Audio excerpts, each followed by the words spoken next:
ringkasan mengenai pertukaran gas respirasi. Okey, so mula-mula sekali dalam proses pertukaran gas, kita cerita dulu pasal gas oksigen. Okey, so firstly kita tengok gas oksigen. Sebab bila kita tarik nafas, bayangkan awak semua tarik nafas. So bayangkan yang kita tarik dalam udara kita tu ada gas oksigen. So gas oksigen ni masuk sampailah ke alveolus. Okey, di alveolus disebabkan oksigen banyak di dalam alveolus tu, kita kata tekanan separa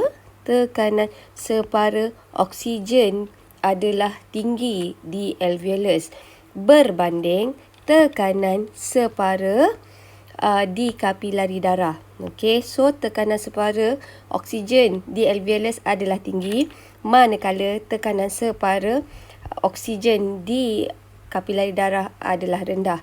Oleh itu, oksigen akan meresap masuk. So, ini adalah point number 1. So, kalaulah awak tengok daripada gambar ni, okey, dalam gambar rajah ni, sebenarnya bila kita cerita pasal pertukaran gas, okey, ia melibatkan bukan sahaja sistem respirasi, ia akan melibatkan juga sistem peredaran darah. Sebab dalam gambar rajah ni, kalau awak nampak, kita ada kapilari darah, kita ada vena, kita ada arteri, dan ini adalah jantung. Okey, so bila awak nampak je salur darah, and then jantung, ia melibatkan sistem peredaran darah. Okey, now kita ulang balik tadi lagi sekali kan. So kita bayangkan bila oksigen dah masuk, sekarang oksigen dah masuk dalam kita punya kapilari darah. Nampak oksigen masuk. Yang ni pada masa sama ni ada gas karbon dioksida ni nanti akan keluar. Yang ni kita cerita nanti. Okey, ini gas karbon dioksida. Ni later. So, oksigen ni, bila oksigen ni masuk dalam salur darah, kalau awak nampak ke sini, oksigen ni masuk dalam salur darah, gas oksigen ni akan bergabung dengan hemoglobin. Hemoglobin ni jumpa kat mana? Kat eritrosit. Ingat tak? Ini eritrosit kan? Sel darah merah. Dalam sel darah merah ada hemoglobin. So, gabungan oksigen dan juga awak nampak kat sini gabungan oksigen dan juga hemoglobin, kita kenali dia sebagai oksihemoglobin. So, oleh itu, sebenarnya saya lukis tau ni. Oleh itu, saya tukar color lain sikit lah. Oleh itu, okey, right, gas oksigen ni diangkut ke seluruh badan ni dalam bentuk apa? Dalam bentuk oksihemoglobin. So, maksudnya gas oksigen tu, okey, dia akan lalu vena pulmonari, dia akan lalu jantung, and then dia akan lalu aorta. Yang ni saya tak, ni terang sangat tau. Dia akan lalu aorta, kemudian dia akan lalu arteri. Ini adalah aorta. Okay, so lalu sini, and then sini, and then akhirnya oksihemoglobin ni akan sampai di kapilari darah sel. So, ayat dia kat sini kan?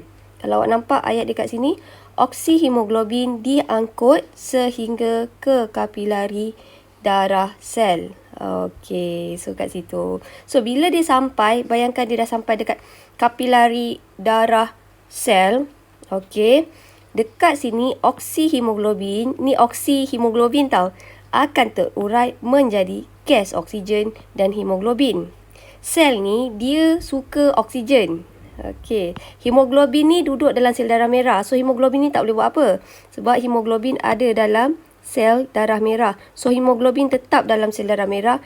Tapi, oksigen ni akan digunakan oleh sel. So, sel akan guna oksigen. Okey, so ayat dia yang seterusnya. Kalau awak nampak kat sini kan. Gas oksigen akan meresap masuk. Ni saya tambah sikit lah. Macam mana gas oksigen ni boleh meresap masuk ke dalam sel? Disebabkan tekanan separa, ini sebenarnya merujuk kepada tekanan separa tau. Tekanan separa di sel adalah rendah. Oleh itu, gas oksigen boleh meresap masuk. So, apakah kepentingan gas oksigen? Ayat ke-6. Kepentingan gas oksigen adalah untuk proses respirasi sel.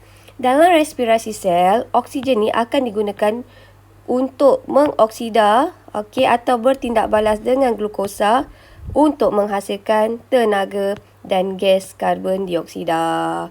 Okey, so kita dah sudah pengangkutan gas oksigen. So sekarang kita nak cerita pula pengangkutan gas karbon dioksida. Now, masalah dengan gas karbon dioksida ni kita tak angkut dia dalam bentuk, orang kata kita angkut dia banyak dalam bentuk ion tau. Okey, so tengok so macam mana yang ini gas karbon dioksida ni nanti dia akan bertindak balas dengan air. So apabila dia bertindak balas dengan air, okey, ia akan menghasilkan asid karbonik. Ni selalu saya tertukar, so saya kena cakap slow-slow. Asid karbonik. So macam mana tindak balas penghasilan gas asid karbonik? Ini adalah dibantu oleh enzim namanya enzim anhidrase. So tindak balas gas karbon dioksida dan juga air akan menghasilkan asid karbonik. And then pula, yang ini awak bayangkan ini semua berlaku dekat kapilari tisu atau kapilari sel tau yang kita cerita ni. So, asid karbonik ni nanti dia akan terurai menjadi dua jenis ion. Satu ion karbonat, satu lagi ion hidrogen.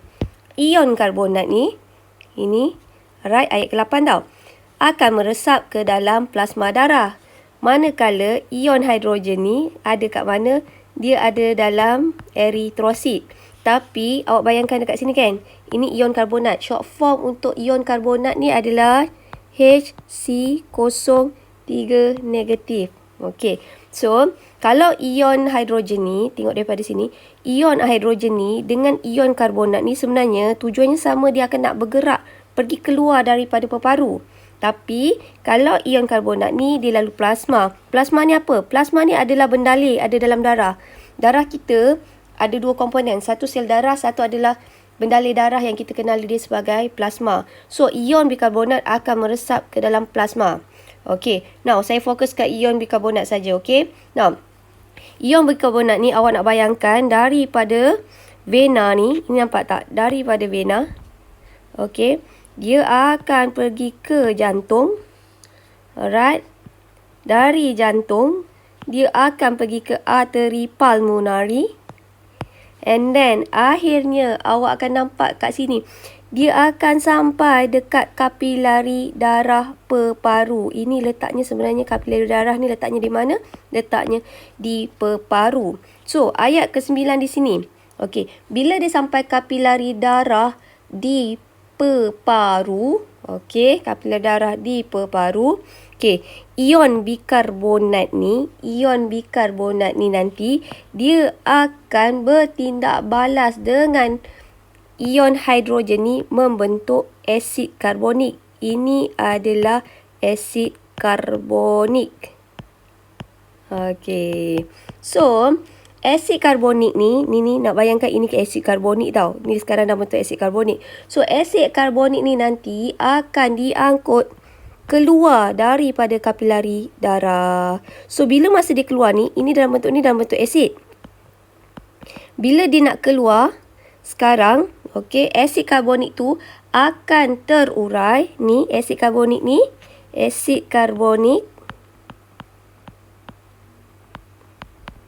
akan terurai menjadi gas karbon dioksida dan juga air. So, dalam udara hembusan kita adalah gas karbon dioksida dan juga wap air. So, kalau saya tambah sini gas karbon dioksida plus H2O.